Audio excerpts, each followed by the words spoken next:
Hey, welcome everybody. My name is Marcel. This is my Irnieracing YouTube channel. We got Dr. Tina in the house. Today we're watching Chrystia the Witch Freeland at the Davos 2024. So any words before we kick off the Witch of the Wicked West? I'm excited to hear what she has to say. Oh, real excited. Let's do it, guys.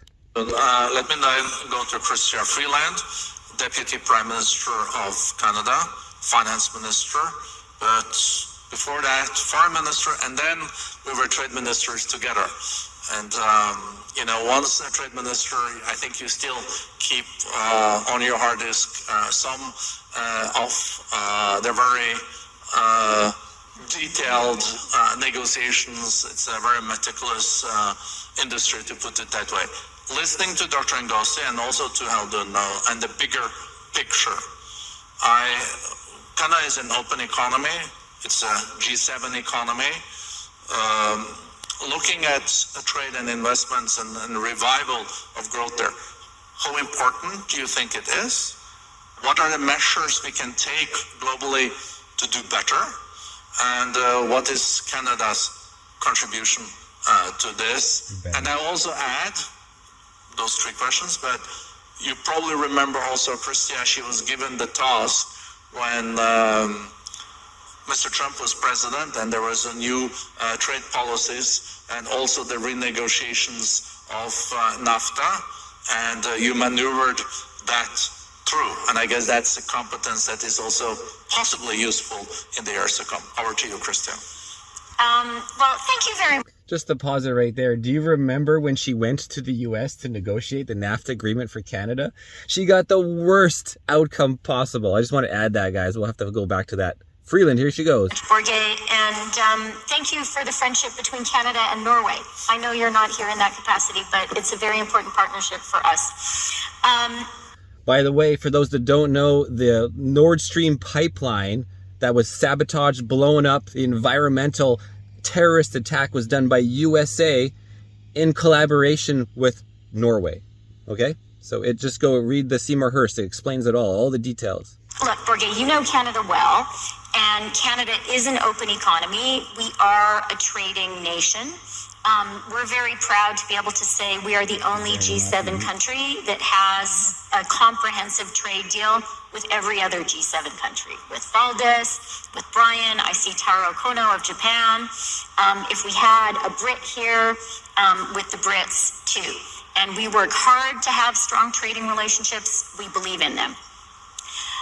It is also the case, as Ngozi and Haldun have said, the environment in 2024 is very different than it was in 2015 when I became trade minister. And it is clear, I very much agree with how Haldun framed it. There are sort of two dominant economic trends that have a bearing on trade and investment right now. One is a focus on supply chain resilience. And that is just a reality. After the shock that we all experienced during COVID with things shut down, our people are just going to demand a little more security in their supply chains. And then after she and her liberal goons shut down Canada and didn't let us leave our own country and forced medical tyranny upon everybody. Yeah, is that what she's talking about? After all of her authoritative rule and stomping on our rights with horses? Was multiplied, as Haldun said, by Russia's illegal invasion of Ukraine. And, Valdez can speak much more, with much greater experience than I can. But we all saw in particular how that really delivered a huge shock to Europe, the dependency that they had. So supply chain resilience, it's a reality, and we're all thinking about it in how we build our own trade relationships and also how we as Canada make a pitch to foreign investors. The other thing that's going on, and again, Haldun talked about this is a hugely transformative moment in the whole global economy. I think that right now we're living through a moment which is comparable only to the Industrial Revolution itself in terms of the energy transition and the way we need to retool all of our manufacturing. That is huge. Canada's strategy, Borgay, is to say, look at these two trends and let's see how we can use them to play to Canada's strengths. And our view is there's a lot that Canada can offer to the world in this moment. You know, we have the critical minerals and metals that you need to build a green economy. We have a lot of clean energy. 85% of our grid is already clean. Yeah, Canada does have a lot of natural resources. Too bad, just like California, we're not going to use any of them. Instead, we're going to buy everybody else's resources for double on the dollar. Or get some electric vehicles going, you know. To destroy our grid, which are already, I've seen warnings just the other day in Alberta. The infrastructure can't handle it. Please, everybody stop using electricity and only electricity to heat your home, to run your car, to do everything. Like, you know, there's no more natural gas to heat your home. We all need to be on the grid. And we are investing heavily in building more clean energy. We are a country that believes in manufacturing, has manufacturing know-how and capacity. And then you guys spoke about industrial policy. You know, the thing that is new about industrial policy is we are developing our economies, growing our economies at a time when we also need to accomplish the green transition. And I spoke yesterday to a very significant international business leader who is also a big investor in Canada. And he said to me, all the countries in the world need... Is she talking about Bill Gates or one of the other assholes? ...to be very careful that decarbonization does not mean deindustrialization. I thought that was an extremely smart comment, and Canada is... Also make sure that decarbonization doesn't mean that we can't fly our private jets all the time, like 50 times or 100 times for Trudeau and for Freeland and everybody else to head to this freaking meeting they're at right now, right? Too bad. Let's cut to some video footage of all the private jets.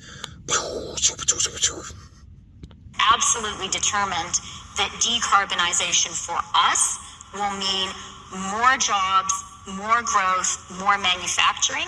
And we recognize government needs to play a role to make that happen. So we've set up a $15 billion government fund run by professional investors from a Canadian pension fund. And I hope you know Canadian pension funds, they're geniuses, the best in the world. So we don't have my department manage the money. Sorry, you guys are very good too. Let's also remember that Alberta Premier Daniel Smith actually got out, the entire province, they got him out of the CP, the Canada Pension Plan, because it's just robbing them of all their money. It's just like, it's just another tax, and they'll use it for whatever they want. They'll send it to Ukraine, they'll send it to Benjamin Netanyahu. They'll just waste our money. They'll waste our freaking money. Oh, the Freeland witch continues. Norwegians also good. Bad either, huh? No, but like, come on, the Canadian pension funds, they're great. My point is, we don't have government bureaucrats invest these $15 billion. We have professional investors do it, but their job is to fill that. They don't have government bureaucrats to do these jobs? No, they don't actually. You guys actually don't do anything. You just pay McKinsey and Associates $15 billion to do your job, right? Remember the whole McKinsey scandal that everybody seems to have forgot about, which was this summer, where they paid them so many billions of dollars for their recommendations about how to run COVIDism, right? And other things. And oh yeah, what happened to Hong Dong? What happened to the Chinese election interference? Gap between what to really to de-risk for private capital, and that $15 billion is being invested alongside private capital to make projects work. And then we have put in place a system of investment tax credits, really to be comparable to the IRA. And we now have a suite of policies for the industrial transformation worth about $120 billion. So come invest in Canada. We believe that we have to hustle. We think this is a moment that, you know, the cement is being poured for the new economy. And we really...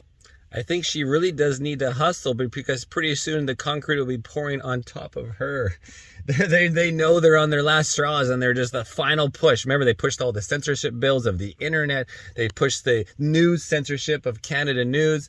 On and on and on, right? They're hung on all their violations of ethic violations. They're trying to push the gun, take all our guns. It just never ends. They're just slogging it down the hole before the concrete catches up with them. Believe in being out there, talking to investors in the world and saying there's a lot of natural advantages Canada has, and we're going to help those advantages along with government policy. And then just to conclude, Borge, what I'll say, I liked your introduction. I liked the way you said it's really important that trade policies work for people. And Not that would be politicians. sort of my final comment, speaking for Canada. But really, I think this applies to the whole world. As we build our economic policies, whether they are trade policies or investment attraction policies or industrial policies, at the end of the day, the question we have to ask ourselves is, will this make the life of the people I represent better? Will it create great jobs that people can build a life on and have hope and optimism for the future with? This makes me want to barf. It's like, for the people, for the citizens, so they can build homes and not be in poverty. Yeah, right, Freeland. Jesus, guys, are you sucking this in? She's trying to suck everyone off, without actually showing anything. Yeah. I don't know, but that's a terrible analogy, guys. Don't even think about that. But yeah. Thank you so much, Chrystia. No, that won't be it. Moving over to Valdez She'll be back. Dombrovski, Vice President of the EU Commission, responsible for trade and investments. EU is a superpower when it comes to trade. I think this thing. Okay, guys. Well, what was the question again? What did he ask her? She just had her written statement in her head or on paper on a telegraph, and she just went off on her. It's just like Trudeau. They just, First of all, I'd like to really thank you for that. Did she do that this time? No, because she wasn't asked the question that she already knew what the question was. It's just like how I did the story about her Nazi grandfather roots, where she had the guy in the news at the press conference ask her a question. She already had the answer written out in front of her. Yeah, they told her what they were gonna. No, of course they did. I mean, but that's why she didn't do the him and the ha. Thank you for the question. It's so nice. That's such a great question. Let me first start by saying thank you again for the question. Thank you for having me. It's so great to be here. And let me just say, Benjamin Netanyahu over there and Bill Gates over there, thank you so much for meeting me in the washroom so we could discuss future plans of our thank you so much, Netanyahu and Bill Gates, for the lovely donation to the Liberal Party. Thank you so much to the Clintons and Melinda Gates. Thank you. Thank you for having me, everybody. Time's up. All right. Well, our time's up, guys. 14 minutes. I am Marcel. This is Tina. And looks like we got a fly in here. I'm going to pull out the fly shotgun soon. But we can't show us shooting a fly with a salt gun because that would get a cruelty to animals YouTube censorship strike. Over and out. It would. Yep. Anything else? No. No. Okay. Bye.